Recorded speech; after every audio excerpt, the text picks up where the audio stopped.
Hello money talkers, welcome to my channel money talks with Payal. कल के दिन कैसा रहेगा निफ्टी, बैंक निफ्टी, सेंसेक्स, उनको लेकर हम इस वीडियो में बात करने वाले हैं। ओवरऑल अब आगे से गोइंग फॉरवर्ड वोलेटिलिटी कम रह सकती है। इसके पीछे का जो सबसे बड़ा जो रीज़न है, जिसके बारे में आज हम थोड़ा सा विस्तार में बात करने वाले हैं लेवल्स के पहले, वो है कि सेबी ने जेन स्ट्रीट को बैन किया है। ये चीज़ मैंने आपको अपने इंस्टाग्राम के स्टोरी के थ्रू भी अपडेट किया, टेलीग्राम पे भी अपडेट किया। अब ये क्या हुआ है ये मैं आपको थोड़ा समझाना चाहूँगी, ये बहुत ही इंटरेस्टिंग है। अब ये आपके कमेंट पे आप बताओ कि आपको ये इल्लीगल लगता है या अनएथिकल लगता है। ठीक है, ये क्योंकि देखो ऑब्वियसली इनकी जो स्ट्रैटेजी है, जो अभी मैं आपको समझाऊंगी, वो आपको लगेगी कि ये तो स्ट्रैटेजी तो अच्छी है, इल्लीगल जैसा कुछ नहीं लग रहा है। पर हाँ, इंडियंस के लिए ये इल्लीगल इसलिए हुआ क्योंकि इन्होंने जो प्रॉफिट कमाया, 36,500 करोड़ का जो प्रॉफिट कमाया, ये रिटेल का ही लॉस था। हम जैसे जो हमारे इंडिया के जो रिटेल ट्रेडर्स हैं, हम जैसे रिटेल, उनका लॉस इनका गेन बना। तो इंडिया से काफ़ी बड़ा पैसा निकला है इनके इस अनएथिकल प्रैक्टिस के थ्रू। तो जेन स्ट्रीट क्या है? जेन स्ट्रीट एक ग्लोबल ट्रेडिंग फर्म है जो कि हाई फ्रीक्वेंसी ट्रेडिंग करती थी। ठीक है, तो ऐसा नहीं है कि इनके स्ट्रैटेजी को अगर अभी आप सेम टू सेम चाहो कॉपी करना तो कर पाओगे, क्योंकि इनका वॉल्यूम काफ़ी ज़्यादा होता था, इनके पास फंड काफ़ी ज़्यादा होते थे। और ये सारे जो ट्रेड्स है ना, हाई फ्रीक्वेंसी ट्रेड का मतलब यही होता है कि वो सारे सुपर फास्ट ट्रेड लेते थे, मतलब मिली सेकेंड्स में वो ट्रेड लेते थे। अब आप सोचो, एक एक दिन में इन्होंने 735 करोड़ का प्रॉफिट किया। टोटल प्रॉफिट इनकी हुई थी 36,500 करोड़। सबसे बड़ी बात यह है कि 2.5 साल के बाद जाके बैन लगा है इन पे। मतलब 2.5 साल तक सेबी को पता ही नहीं था, या फिर इन्होंने इतना कुछ ध्यान ही नहीं दिया कि रिटेल जो इतना ज़्यादा लॉस कर रहे हैं, पैसा जा किधर रहा है। अगर क्या होता है, देखो लॉजिकली अगर आप एक चीज़ सोचो, अभी आप भी कमेंट में बताना कि भाई अगर एक जगह से लॉस हो रहा है एंड वो जो प्रॉफिट है वो अलग अलग लोगों के पास जा रहा है, देन इट इज़ ओके। पर अगर मेजर चंक, अगर 1 लाख करोड़ का लॉस हुआ है रिटेल ट्रेडर को, जिसमें से 40,000 करोड़ का प्रॉफिट एक ही फर्म लेकर चली गई है, जेन स्ट्रीट लेकर चली गई है, तो कैसे ये चीज़ इग्नोर हो गया? ये थोड़ा बहुत ही वियर्ड बात है। क्योंकि आपको तो पता चलेगा कि भाई आपका मार्केट से अगर पैसा जा रहा है और अगर 40% पैसा एक ही जगह जा रहा है, अगर ऐसा होता कि 1 लाख करोड़ का रिटेल का लॉस है लेकिन 1 लाख करोड़ के अगेंस्ट में अलग अलग लोगों के पास प्रॉफिट भी हुआ है, वो चीज़ नहीं। एक फॉरेन ट्रेडिंग फर्म को 40,000 करोड़ गया है 1 लाख में से, 40% का तो एक ही जन लेके चला गया और ये चीज़ पता नहीं चला सेबी को। ये बहुत वियर्ड है। लेकिन एक चीज़ अच्छी हुई है कि जिसके लिए हम थोड़ा इनको एक वो दे सकते हैं बेनिफिट ऑफ डाउट, वो ये है कि सेबी की जो मैनेजमेंट है ना, वो अभी ही चेंज हुई है रिसेंटली, 3-4 महीने पहले। और वहाँ से फिर थोड़ा इनका थोड़ा ये स्ट्रिक्ट हुए हैं, थोड़ा एक्टिव हुए हैं। पहले तो जब माधुरी बुच थी तब तो कुछ कोई इन्वेस्टिगेशन होता नहीं था, कुछ होता नहीं था। और इस वजह से आपको याद है पहले क्या होता था, लास्ट ईयर तक या पहले भी अगर आप देखोगे कि एक्सपायरीज में ना लोग एकदम पागल ही हो जा रहे थे कि इतनी वोलेटिलिटी कैसे हो जा रही है, मार्केट एकदम झट से ऊपर झट से नीचे हो जा रहा है। मतलब जब आपको लग रहा है कि मार्केट बुलिश हो रहा है, तभी मार्केट वहाँ से डंप हो जा रहा था, और बहुत रेगुलरली ये चीज़ हो रही थी। तो पहले तो मैं आपको इनकी स्ट्रैटेजी समझाती हूँ, अब आप बताओ कि वो इलीगल लगता है, अनएथिकल लगता है, कि क्या लगता है। तो ये इनकी जो स्ट्रैटेजी ये थी कि ये मॉर्निंग में सबसे पहले जो भी एक्सपायरी में, एक तो ये एक्सपायरीज में ही अपनी स्ट्रैटेजी को सबसे ज़्यादा प्ले आउट करते थे। तो एक्सपायरी जैसे कि आपका मान लो निफ्टी की एक्सपायरी है, बैंक निफ्टी की एक्सपायरी है, तो वो एक्सपायरी वाले दिन ना इंडेक्स का जो हैवी वेट स्टॉक्स जो होते थे, जैसे निफ्टी के हो गया रिलायंस, बैंक निफ्टी का हो गया HDFC, ICICI बैंक, ये सारे स्टॉक्स के फ्यूचर्स को और ये स्टॉक्स को खरीद लेते थे मॉर्निंग में। स्टार्टिंग में पहले इन्होंने खरीद लिया, ठीक है। जब ये HDFC स्टॉक और हाई वेटेड स्टॉक जैसे HDFC हो गया, रिलायंस हो गया, ICICI हो गया, जब ये इन्होंने खरीद लिया तो इंडेक्स प्राइस तो ऊपर जाएगा, ठीक है, क्योंकि हाई वेटेड स्टॉक इन्होंने खरीद लिया। निफ्टी के टॉप वेटेड स्टॉक खरीद लिया, बैंक निफ्टी का टॉप वेटेड स्टॉक खरीद लिया, तो निफ्टी बैंक निफ्टी ऊपर जाना शुरू हो गया। अब जब निफ्टी बैंक निफ्टी ऊपर जाना शुरू हो गया तो कॉल ऑप्शन का प्रीमियम बढ़ना शुरू हो गया, है ना। कॉल ऑप्शन का प्रीमियम बढ़ने लगा, पुट ऑप्शन का प्रीमियम घटने लगा। रिटेल को क्या लगा कि भाई मार्केट आज बुलिश है। हम लोगों को लगता ही था कि मार्केट बुलिश लग रहा है, अभी सब लोग कॉल में घुसते थे, है ना। ऑप्शन बायर कॉल लेते थे, ऑप्शन सेलर उल्टा ट्रेड लेते थे, पुट सेल करते थे।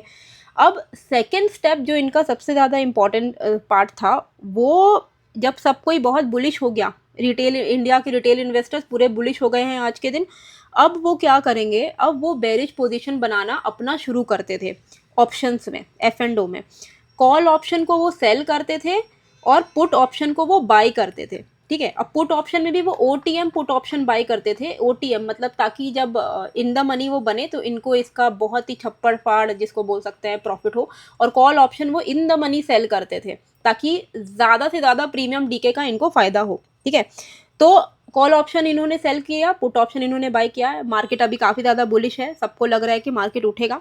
अब ये क्या करेंगे, जब इन्होंने अपना ऑप्शंस में जब इन्होंने ये वाला अपना पोजीशन बना लिया, तब ये डंप करते थे ये सारे स्टॉक्स को जो इन्होंने पहले जो बुलिश वे में क्रिएट किया ना, एचडीएफसी बाय किया, आईसीआईसीआई बाय किया, रिलायंस बाय किया, इन सबको ये डंप करते थे। और जब ये डंप करते थे तो ये स्टॉक्स तो चलो नीचे गए, अब स्टॉक्स नीचे गया, अब उससे क्या होगा, कॉल के जो प्रीमियम्स हैं, अब मार्केट नीचे जाने लग गया, लोग बुलिश थे, कॉल के प्रीमियम है, कॉल के प्रीमियम घटना शुरू हो जाएगा, पुट का जो प्राइस है वो बढ़ना शुरू हो जाएगा। अब ये ऐसे इस तरीके से अपना जो है भयंकर प्रॉफिट जो है वो बुक करते थे, क्योंकि जो लोग ये पुट ऑप्शन जो खरीदा था उन्होंने जिस दिन, उसी दिन इन्होंने डंप किया। अब पुट ऑप्शन का प्रीमियम बढ़ गया तो एक्सपायरी के आसपास में आके उन्होंने बेच दिया। तो आपको याद होगा कि एक्सपायरी के एकदम मतलब 2:30 बजे 3 बजे के आसपास तो और ही गजब टाइप का मूवमेंट आता था जो समझ के परे होता था कि क्या ही हो गया। इसलिए मैं आप लोगों को बोलती भी थी उस वक्त कि भाई 2:30 बजे के बाद ट्रेड मत ही लो। तो इससे ना यही एक स्ट्रैटेजी थी, इनकी 3 स्टेप स्ट्रैटेजी होती थी। पहले तो स्टॉक्स को खरीद के स्टॉक्स को ऊपर लेकर जाओ, फिर उसके बाद ऑप्शंस में पोजीशन बनाओ, फिर स्टॉक डंप करके ऑप्शंस में अपना प्रॉफिट बुक करो।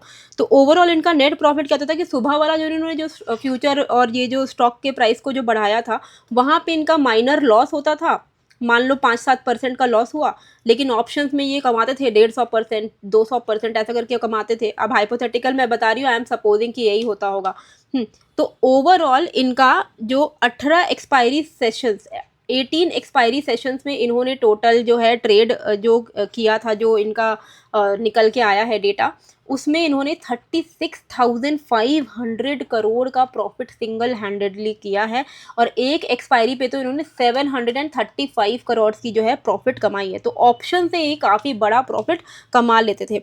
अब ये वजह से रिटेल को काफ़ी बड़ा लॉस हुआ है, जिस वजह से इन्वेस्टिगेशन अब जाके बैठा है काफ़ी लेट से। लेकिन अब लेट भी है कि नहीं अब वो हम बोल नहीं सकते, क्योंकि ऐसे देखने को लग रहा है कि 2.5 साल बाद सेबी ने एक्शन लिया है, पर अगर आप वैसे देखोगे तो मैनेजमेंट चेंज होने के 3 महीने बाद ही एक्शन लिया गया है। तो इन्वेस्टिगेशन तो शुरू हो गया था। अब होगा क्या इंडियन मार्केट में, इससे ऑब्वियसली अब तो ये तो समझ आ रहा है कि वॉल्यूम, देखिए एक तो ये बहुत अच्छी बात है कि उन्होंने बैन कर दिया। At least now we can expect कि थोड़ा प्राइस एक्शन काम करेगा।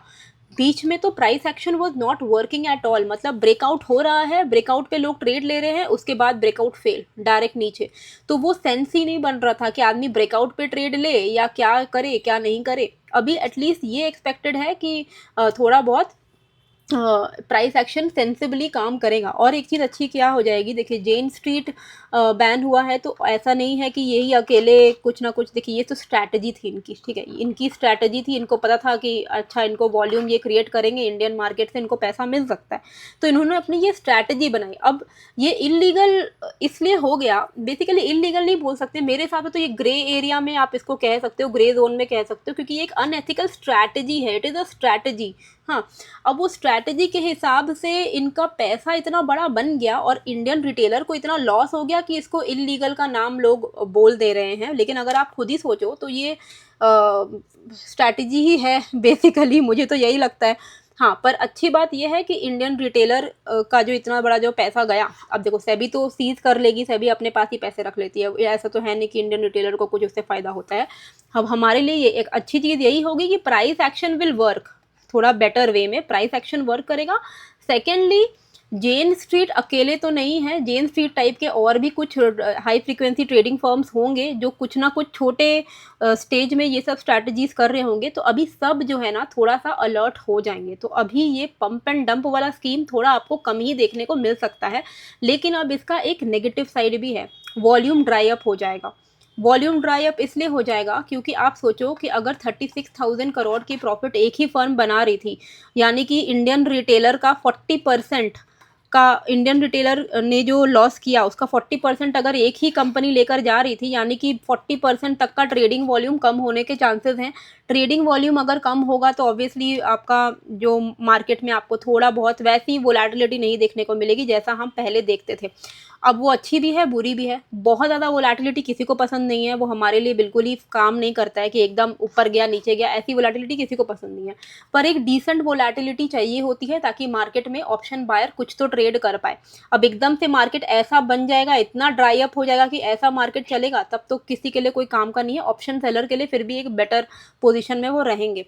तो मुझे लगता है कि कुछ दिन हो सकता है कि मार्केट थोड़ा सा ऐसा रेंज वेंज में रहेगा, टाइम पास करेगा, पर धीरे धीरे करके market will be use to it and उसके बाद जो है मैच्योर मार्केट है तो धीरे धीरे करके हम लोग अकस्टम हो जाएंगे एंड फिर इस तरीके से नॉर्मली बिजनेस एज यूजुअल चलेगा।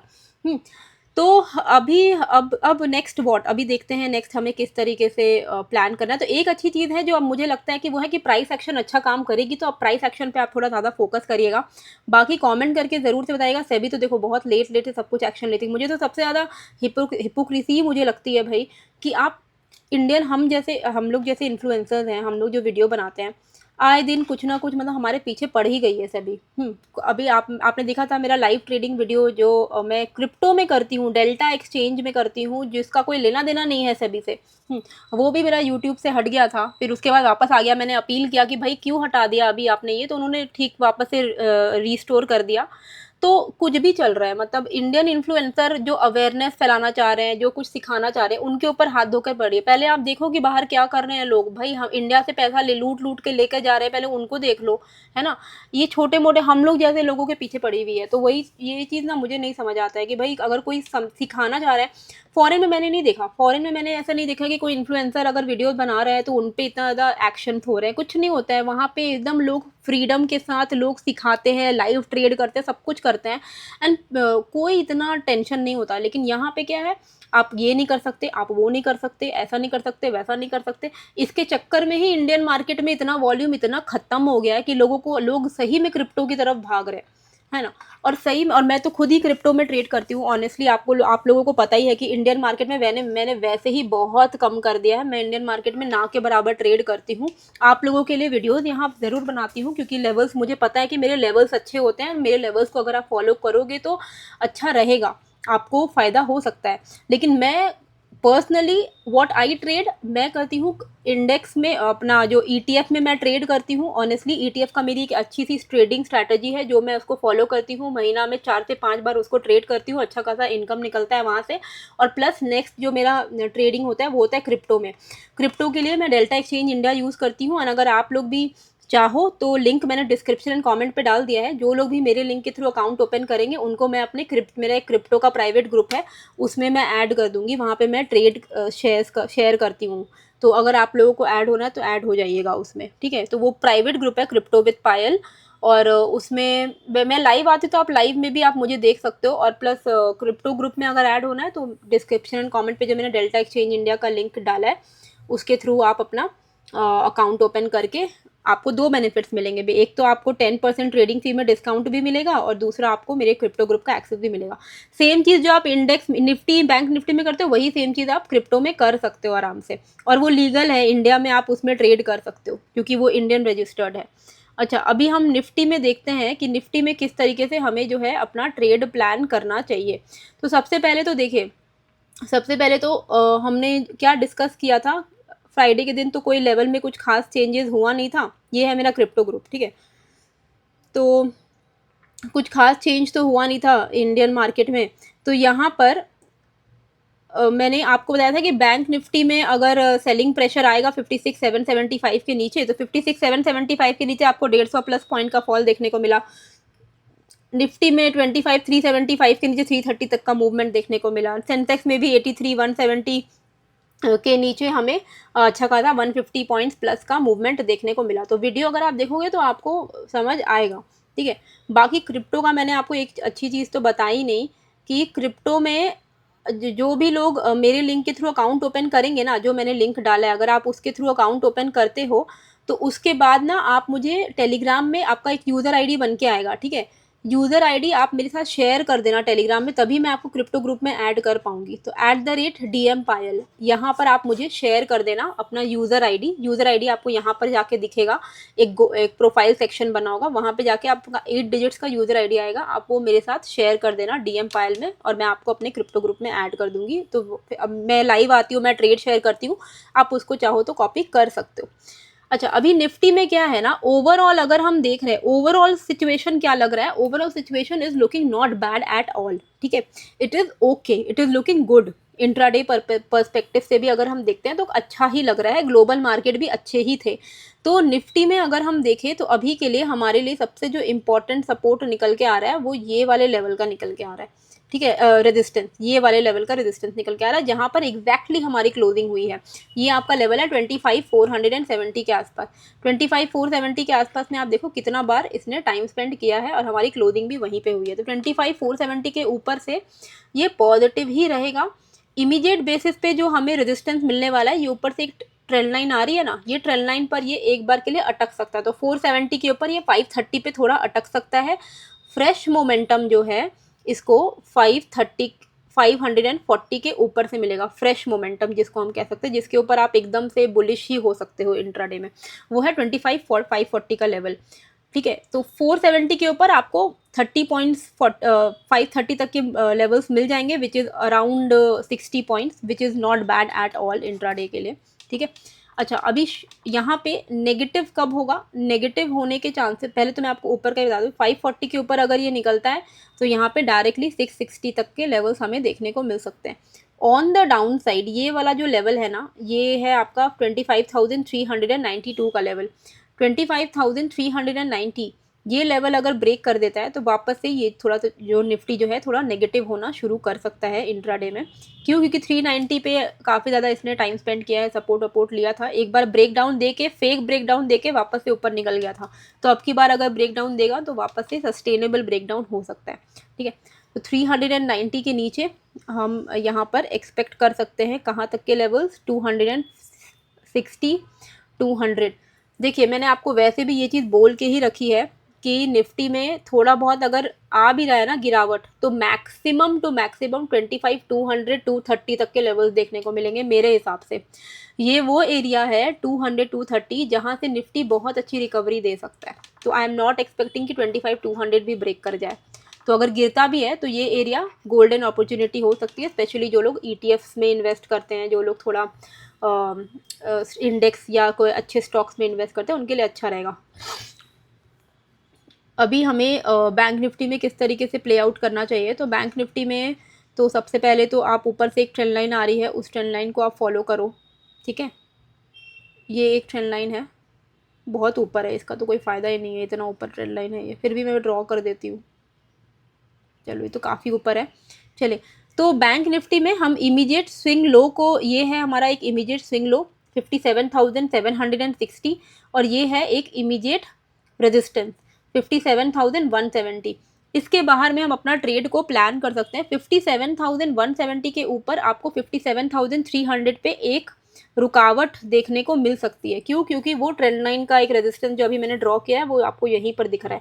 तो 57,170 के ऊपर अगर बैंक निफ्टी सस्टेन भी कर रहा है तो 57,300 के आसपास में हम we will like prefer to book our long positions. और 57,330 के ऊपर जब ये निकलेगा तो फ्रेश एक ब्रेकआउट हम एक्सपेक्ट कर सकते हैं, क्योंकि यहाँ पे ट्रेंड लाइन का ब्रेकआउट होगा। तो बैंक निफ्टी जो है मेजर बुलिश होगा 57,330 के ऊपर, लेकिन इंट्राडे में 57,170 के ऊपर से ही आप कम से कम 150 पॉइंट्स तो एक्सपेक्ट कर ही सकते हो। 150 नहीं, 120 पॉइंट्स। डाउन साइड पे 56,790 सॉरी 760 56,760 ये लेवल है। अगर इसके नीचे निकलता है तो 56,620 एंड देन उसके भी नीचे आपको 56,500 तक के लेवल्स जो हैं बैंक निफ्टी में देखने को मिल सकता है। ठीक है, देखिए, अगर आपको देखिए लेवल्स तो मैं आप लोगों के सामने ही सब बनाती हूँ ताकि आप लोगों को प्राइस एक्शन समझ में आए, और बाकी जो मैं बातचीत करती हूँ वो इसलिए है क्योंकि आप लोगों को भी थोड़ा पता होना चाहिए, should know the nitty-gritty of the market. ऐसा नहीं होना चाहिए कि बस ऐसे ही कुछ पता ही नहीं है चल क्या रहा है मार्केट में। अब मार्केट का हिस्सा हो तो पता भी रख होना चाहिए कि जेन स्ट्रीट में क्या हुआ, सेबी ने क्या किया, ये सब न्यूज़ आपको जानना इंपॉर्टेंट है, तो इसलिए मैं बताती हूँ। तो आई होप आप लोग पूरा सुनते होगे।